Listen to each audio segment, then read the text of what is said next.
gente começa mais uma edição do programa Utilidade Pública. Muito obrigada pela audiência e hoje a gente vai falar de suplementos. Você sabe se o suplemento que te indicaram e que não foi o profissional de saúde, de fato é o ideal para você? Quando você se depara, por exemplo, com essa prateleira de suplementos que está aqui atrás de mim, será que você sabe escolher adequadamente o mais correto para você ou se você pode consumir aquele suplemento? Pois é.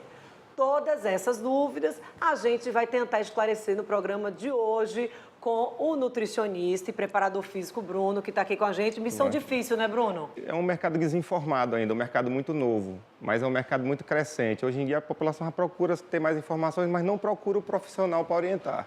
Ou seja, já que não precisa de receita, Exatamente. aí a pessoa se acha ali no direito de, por exemplo, se deparar aqui com a prateleira desse tamanho, dizer assim, eu quero esse, sair apontando, muitas vezes não lê o rótulo. Exatamente. Quais os riscos? Bem, os riscos para a saúde são vários, né? Principalmente pela desinformação. Esse é o pior risco.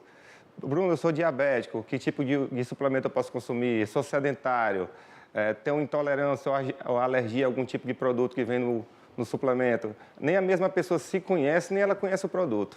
Ou seja, isso pode trazer um problema sério Pode. de saúde. Ela está buscando ali, por exemplo, alguém que está procurando definição no corpo ou perda de peso. Aí, então, eu vou usar agora a suplementação, a proteína. Vamos começar pela proteína, porque é o carro-chefe aqui da Empire, que a gente agradece, você deu espaço aqui para a gente estar gravando esse programa. Começando pela proteína. A pessoa quer definição muscular ou perda de peso. Tem alguma diferença na hora de escolher a proteína? Tem diferença sim. Hoje em dia no mercado existem vários tipos de proteína. Existem proteínas de absorção rápida, proteínas de absorção um pouco mais lenta, proteínas com gordura, proteínas com carboidrato. Então depende de como essa proteína vai se inserir dentro do seu plano alimentar. Como é que ela vai compor tudo. Então hoje o mercado de mídia, tudo ele difunde muito todo o material, mas não explica realmente se isso é feito para você. Então, esse excesso de informação bagunça um pouco.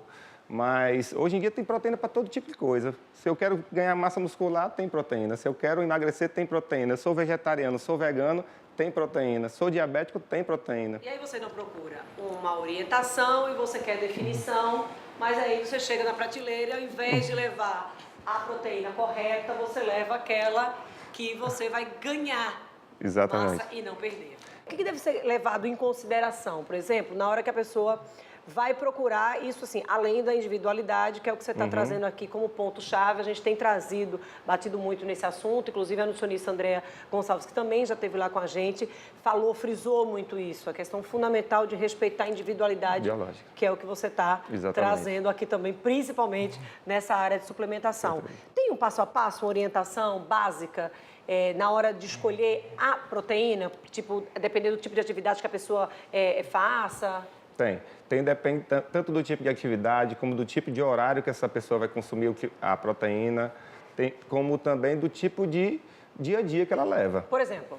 Por exemplo, Bruno, eu vou dormir, eu vou tomar um whey protein isolado, que já dá uma absorção bem mais rápida, não vai funcionar. Ela já tem que tomar uma proteína que é um blend, que já são vários tipos de proteínas que vão dificultar a absorção. Ou seja, ela vai passar a noite absorvendo essa proteína. Aí sim, Bruno, pós-treino, eu posso usar uma caseína? A caseína é uma proteína bastante inflamatória e difícil a absorção. Então, mas o pós-treino precisa de uma proteína rápida. Então, não é qualquer proteína em qualquer horário. Isso muda muito do plano também. Por exemplo, a mais barata. E aí tem lá, aqui não vai servir para você absorver depois do treino. Exatamente. O problema, proteína, quando ela diferencia muito valores, pode analisar que ela não é um 100% whey protein. Ela tem um carboidrato, ela tem um saborizador. Então, quando você vai na composição, ali você está comprando meio whey protein e meio carboidrato. Você não está comprando uma excelente fonte de proteína. Isso precisa ser levado em consideração, até porque pela quantidade de absorção por refeição. Hoje em dia depende muito do tipo de pessoa, se é sedentário, se é atleta. Por exemplo, um atleta. Um atleta, dependendo do tipo de esporte, ele pode consumir até 3 gramas de proteína quilo peso. Ou seja, vamos dar uma média aí de uma pessoa 60 quilos. Pronto, depende muito também do sexo, então é uma individualidade biológica, mas vamos dizer uma mulher, 60 quilos, ela acabou de treinar, adianta ela tomar 60 gramas de proteína? Não adianta. Então, adianta tomar 15, e o que foi que ela comeu antes? E o que é que ela vai comer depois da proteína? Então, tudo existe o cálculo, tem que ser montado. Não adianta só achar que vai fazer alguma coisa. Esse potinho aqui, gente, não traz uma fórmula mágica que você vai simplesmente consumir isso aí e aí tá tudo certo, você vai realizar o seu sonho naquele corpo perfeito, aquele corpo que você deseja. Exatamente. É uma matemática complexa. É pura matemática, para falar a verdade. A turma lê o rótulo pelo que você percebe no consultório? Não, ninguém lê rótulo.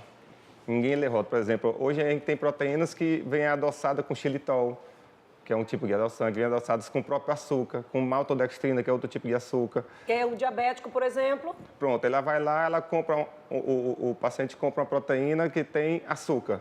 Ele é diabético, não sabe. Ele vai ter alguma reação. Ele não procurou nem mesmo saber, mas para eles também existe um tipo de proteína para eles, específica para o diabético. E se eu tenho uma tolerância a glúten, hoje tanto se fala no bendito do glúten, existe proteína zero glúten. Mas se eu sou celíaco e não sei qual tipo de proteína eu compro, e comprar uma errada também eu vou ter uma certa resistência, né? Até porque muitas vezes as pessoas misturam a proteína com outras coisas. Por exemplo, a proteína é misturada com o café, misturada com a fruta. É outro erro bastante comum. Compra uma proteína famosa, 100% hidrolisada, valor biológico muito alto. Aí vai lá e faz uma vitamina com leite e banana. Você acabou de rasgar seu dinheiro dentro do liquidificador. Uma proteína hidrolisada não é nem mesmo para ser batida no liquidificador, aquela raiz natura. Imagina quando eu misturo com leite e com a banana. Ou seja, há proteínas que podem ser batidas no liquidificador. Exatamente. Aquela proteína que você leva, que você comprou, as pessoas dizem assim, é fantástica, é melhor que tenha, mais cara, precisa saber consumir. Exatamente. E precisa ter orientação na hora de escolher a proteína mais indicada. É a proteína fantástica, é a melhor, mas para quem? Né? Eu tenho que saber qual é a melhor proteína para mim. Sedentário pode usar proteína? Pode. A alimentação baixa de consumo de proteínas, ela pode ser usada como uma suplementação, daí que surgiu o nome. Ela vai complementar a minha alimentação que já está debilitada. A gente está falando, gente, sobre a proteína nesse primeiro bloco, porque a proteína é o carro-chefe quando a gente está falando do consumo, da venda de suplementação nas lojas, principalmente para aquelas pessoas que fazem atividade física, mas aí o Bruno já trouxe, olha, o sedentário também pode estar consumindo ali a proteína, aí você também tem os idosos, tem as gestantes, tem as pessoas em tratamento oncológico, que muitas vezes também precisam dessa suplementação. A gente hoje aqui está abordando aquelas pessoas que fazem algum tipo de atividade física e que acabam perdidas ali na hora de escolher o suplemento. A gente vai dar uma pausa, que a gente precisa de intervalo, mas a gente volta já 2 minutos com mais orientações aqui do nutricionista e preparador físico Bruno.